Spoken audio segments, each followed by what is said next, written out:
Halo sahabat trader Indonesia, kembali lagi dengan saya Jamie Fonda dan kita ada di Potret. Nah, ini ada yang menarik nih teman-teman. Kebetulan saya baru dapat infonya juga tentang salah satu robot-robot trading layoutnya seperti apa.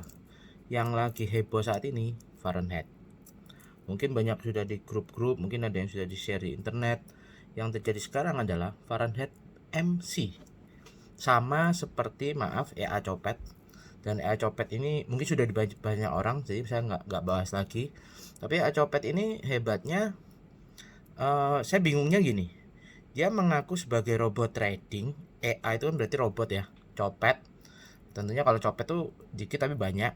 Tapi salah satu pengelolanya, saya kurang tahu pengelola atau ownernya ya, itu dia mengatakan bahwa salah human error. Intinya lotnya terlalu banyak, dan memang lotnya banyak sekali teman-teman. Jadi menurut saya aneh, dan ini juga terjadi saat ini di Fahrenheit lotnya cukup banyak, dan itu saya ada lihat satu akun yang habis 70.000 US dollar langsung, bahkan ada yang lebih, ada yang 7M katanya. Jadi banyak banget, tapi saya punya baru ada dua video, mungkin kalau ada nanti bisa saya tambahkan lagi ke teman-teman ya. Jadi intinya apa? Ya itu tadi, itu adalah way out yang menurut saya way out terbaik, karena mereka mengakunya trading real, pada kenyataannya enggak kalau menurut saya.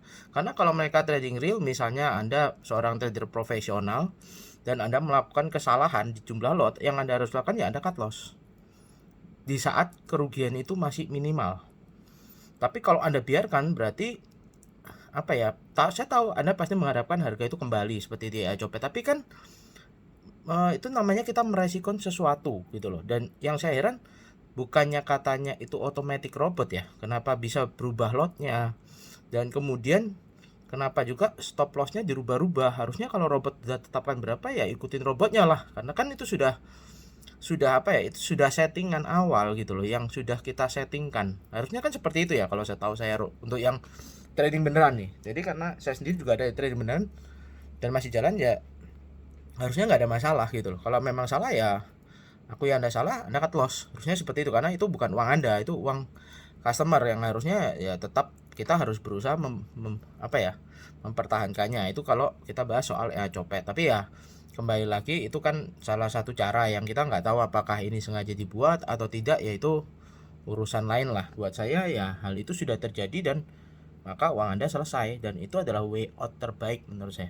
Termasuk juga di Fahrenheit. Di Fahrenheit itu yang terjadi adalah, saya kurang tahu, tapi kalau namanya robot harusnya dia ada namanya dodron atau maksimal risikonya berapa lah.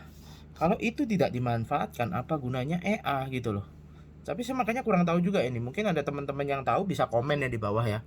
Mungkin atau yang punya pengalaman atau beberapa nasabah atau apa ya seperti itu gitu loh. Dan menurut saya itu tadi, harusnya dibiarkan aja. Pastikan kalau misalnya maaf ada telepon ini tiba-tiba. Oke. Kalau misalnya saya contohnya dodronya berapa, itu kan harusnya diatur ya. Nah, saya ulang lagi ya, mungkin tadi ada gangguan. Jadi intinya seperti ini deh. Kalau Anda memakai robot, itu kan pasti dia sudah punya strategi, karena kan sebenarnya robot itu sesuatu yang sudah kita programkan, atau istilahnya trading plan kita yang kita lakukan secara otomatis dengan cara menggunakan EA, Advanced Advisor gitu loh. Jadi menurut saya kembali lagi ke orangnya yang menyeting gitu loh, atau yang punya robotnya. Dan harusnya waktu mereka bilang dananya masih ada, dananya aman, itu kalian harusnya berpikir panjang. Karena apa, saat kalau memang ini real trading ya, ini kita ngomong real trading sama yang bukan real trading. Real trading itu simpelnya gini, kalau saya trading ke suatu tempat, masukin duit, nggak saya tradingin setahun ya, duit saya setahun masih utuh, nggak ada pemotongan apapun, saya tarik selesai. Kalau misalnya saya trading ya bisa bertambah bisa berkurang. Kalau saya mau tarik ya sisanya berapa, udah selesai. Tapi nggak ada misalnya ini karena maintenance, karena Bapepti ini ngelarang withdraw. Nggak ada Bapepti ngelarang withdraw, itu nggak ada urusannya gitu loh. Terus kemudian dia bilang lagi karena ini brokernya broker luar. Terus apa hubungannya sama Bapepti? Kan aneh kan. Justru kalau dia bilang oh ini ada hubungannya loh, oh, apalagi hubungannya, justru karena dia broker luar ya Anda withdrawal dulu. Betul kan? Kalau sudah Anda withdrawal ya selesai. Anda mau lanjut lagi silahkan, program baru silahkan. Itu kan program baru ya, apa bener trading enggak, apa ya, ada istilah namanya kalau dia nggak jatuh 2 kali di lubang yang sama. Tapi kalau Anda mengikuti estimasi yang sama dengan cara yang sama, Anda mengharapkan hasil yang berbeda, ya itu agak aneh menurut saya. Mungkin cenderung lebih ke stupid lah itu. Jadi ya pastikan sekarang ini apa yang bisa Anda lakukan, saya nggak tahu, tergantung Anda. Bagaimana dengan robot-robot lain ya, masih belum ada hasilnya. Keluar-keluar juga percuma kan teman-teman.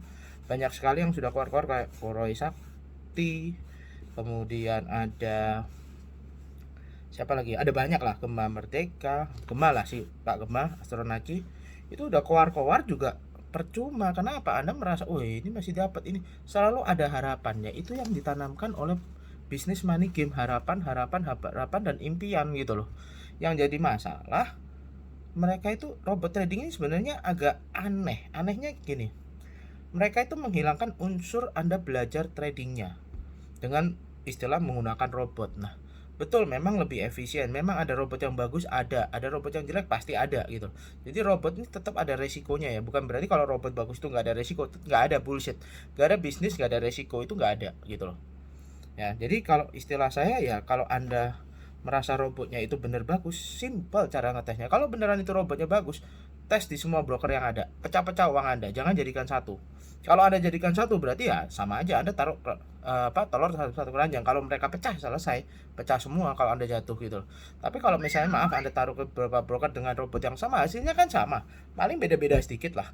Dan itu fair menurut saya, dan Anda akan jauh lebih aman. Uang Anda juga nggak akan ke situ kok. Dan maaf, Anda kalau menilai sesuatu pastikan Anda nggak terlalu buru-buru. Contoh nih, wih ini eman loh, sudah 1% per hari loh, nanti kamu telat lah inilah. Kalau memang robotnya jago dan bisa 1% sehari, ya mau tunggu 5 tahun lagi juga hasilnya tetap 1% per hari kan. Terus masalahnya di mana Anda masuk sekarang, Anda masuk besok, atau Anda masuk tahun depan gitu loh. Nah, itu salah satunya. Pastikan dulu brokernya bagus nggak. Broker luar ada yang bagus, ada yang jelek memang. Broker lokal pun ada yang bagus, ada yang jelek. Saya jadi tidak bisa ngomong. Jadi ya memang pertanyaannya apakah Anda mau legalitas ataukah Anda mau kualitas gitu loh. Itu yang membedakan. Terus kemudian juga ada lagi menurut saya sistem penarikannya. Apakah sistem penarikannya melalui robot atau melalui perusahaan lain? Apakah Anda langsung nasabah terhadap broker? Nah, itu yang harus Anda pertimbangkan gitu loh. Jangan sampai nanti wah, ini nggak bisa WD. Kenapa nggak bisa WD? Iya, dari robotnya karena ada masalah. Aneh banget, nggak ada urusan sama robot lah WD itu. Gitu loh. Itu yang benar ya, setahu saya seperti itu. Mau broker lokal, mau broker luar, semuanya sama gitu loh. Nah, kemudian juga, jadi sebenarnya beberapa minggu ini banyak banget yang mau kita bahas. Cuma kebetulan waktu saya juga nggak bisa, makanya saya siaran juga bikin video ini sampai di rumah, ya kan, malam lagi. Jadi mumpung seadanya waktunya jam segini, itu Anda harus pastikan investasi Anda itu benar apa salah gitu. Maksudnya benar apa salah itu pengertiannya secara apakah Anda langsung ke brokernya atau Anda harus melewati yang lain. Itu juga jadi masalah Bapak Ibu. Jadi pastikan dulu. Yang kedua, terus kemudian Anda, pertanyaannya adalah kalau misalnya langsung broker udah lumayan bagus tuh, berarti kalau dia langsung ke broker dong, nggak ada urusan sama robot kan. Yang punya robot ya udah, mungkin kalau dia perlu bayar sewa dan apa ya bayar aja, memang itu kan costnya gitu loh. Sama kayak Anda pakai broker, dia suruh mikir, Anda yang nikmatin hasilnya, kan konyol kalau menurut saya ya. Jadi ya mungkin ada bagi hasil atau mungkin ada commission, itu wajar, basically memang wajar. Kalau nggak ada lebih bagus lagi buat Anda yang menikmati. Tapi ya mungkin menurut saya kalau Anda nggak ada komisi apa ya, mungkin Anda harus belajar lah paling tidak. Terus ada lagi misalnya selain itu, jadi Anda harus pastikan Anda tahu cara withdrawal uang Anda juga gitu loh. Jangan sampai kayak sekarang bingung, nanti dibilang ini nggak boleh withdrawal, Anda iya aja. Karena mereka, maaf nih, menurut saya mereka semua itu buying time.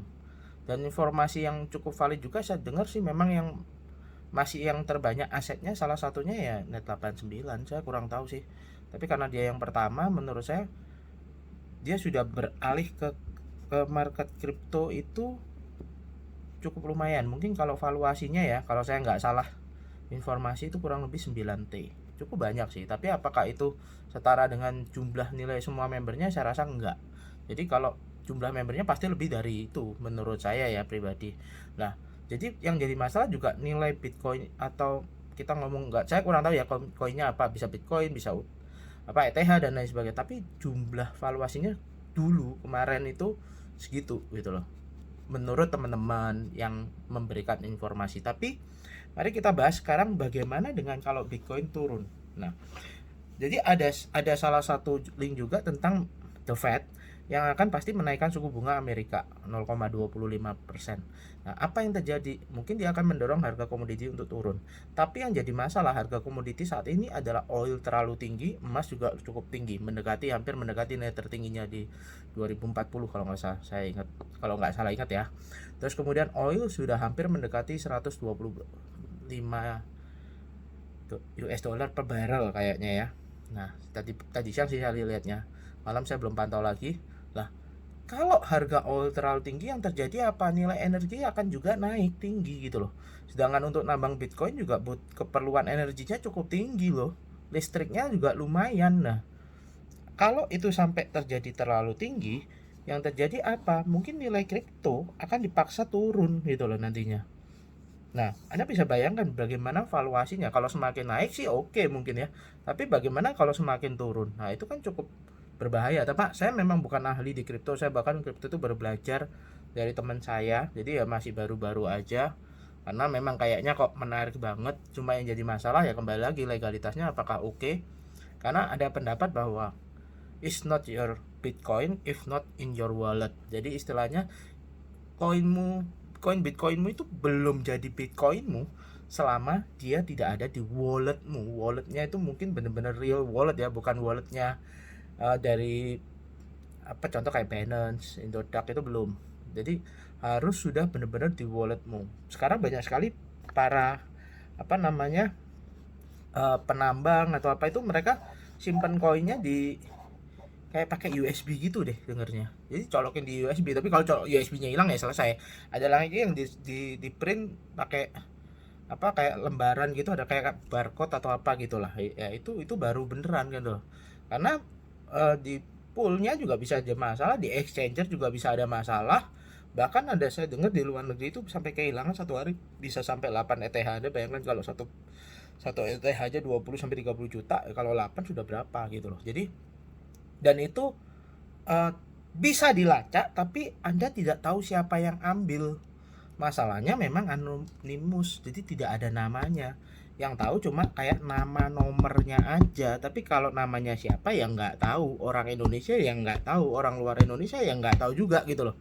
Ya itu yang jadi masalah. Tapi ya ini kan masih pengembangan lah, dunia kripto juga masih baru menurut saya, jadi ya masih luas. Tapi menurut saya ada plus dan minusnya. Plusnya tentunya apa namanya kayak misalnya Rusia perang itu mungkin salah satunya. Kalau semua negara ngeblok mata uangnya Rusia, ya dia punya aset digital, ya dia selamat lah ya, dia bisa keluarin pakai aset digitalnya. Makanya waktu perang itu mungkin justru Rusia banyak serok di kripto, salah satunya yaitu karena apa? Karena waktu itu murah dan setelah diserok cukup banyak naik. Jadi istilah orang kripto itu ngomong ada wheels masuk atau wheels out. Jadi kalau wheels masuk ya tentu banyak pembeli, kalau wheels out ya berarti banyak yang jual. Itu juga sangat berpengaruh sih tentunya, karena saya rasa semuanya tergantung supply and demand ya. Nah, oke. Tapi yang sekarang jadi masalah bagaimana dengan robot-robot lainnya. Nah, ini yang saya mau tunggu. Bagaimana pendapat Anda? Tulis di kolom komentar. Sampai ketemu lagi. Saya Jamie Fonda. See you on Potret. Bye.